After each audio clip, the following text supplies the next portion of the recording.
Praise lord అండి అందరికీ. యేసయ్య అతి పరిశుద్ధ నామంలో మరి మీ అందరికీ వందనాలు. ఈరోజు వాక్యం చదువుకుందాం. యెషయా గ్రంథం 60వ అధ్యాయం 1వ వచనం. నీకు వెలుగు వచ్చి ఉన్నది, లెమ్ము తేజరిల్లుము, యెహోవా మహిమ నీ మీద ఉదయించెను. హల్లెలూయా. నీకు వెలుగు వచ్చి ఉన్నది. మనం వెలుగు అంటే ఎంతో ఇష్టపడతాం. చీకట్లో మనం నడవలేము, ప్రయాణం చేయలేము, మనం ఏ పని కూడా చేయలేము. అదే వెలుగు వచ్చిందనుకోండి మనకు ఎంతగానో సంతోషం వస్తుందన్నమాట.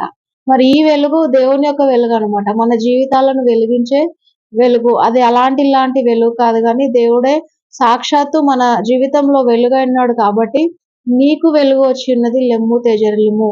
ఏ విషయాలలో నువ్వు ఫెయిల్యూర్ అవుతున్నాయో, ఏ విషయాలు నిన్ను తృణీకరిస్తూ వస్తున్నాయో, మరి నిన్ను తృణీకరిస్తున్న ఎట్లాంటి చీకటైనా కూడా దేవుడు వెలుగుగా మారుస్తానని యొక్క వాక్యం ద్వారా మనకు తెలియపరుస్తున్నాడు. కాబట్టి మనము ఇంకా కృంగిపోతూ, ఇంకా బాధపడుతూ, అయ్యో నేను చీకటిలోనే ఉన్నాను అని ఆ విధంగా ఆలోచించకుండా దేవుని యొక్క వెలుగును బట్టి సంతోషిస్తూ ముందుకు నడవాలని దేవుడు కోరుకుంటున్నాడు. మరి యొక్క వాక్యాన్ని బట్టి దేవుడు మిమ్మల్ని, మీ కుటుంబాలని దీవించును గాక.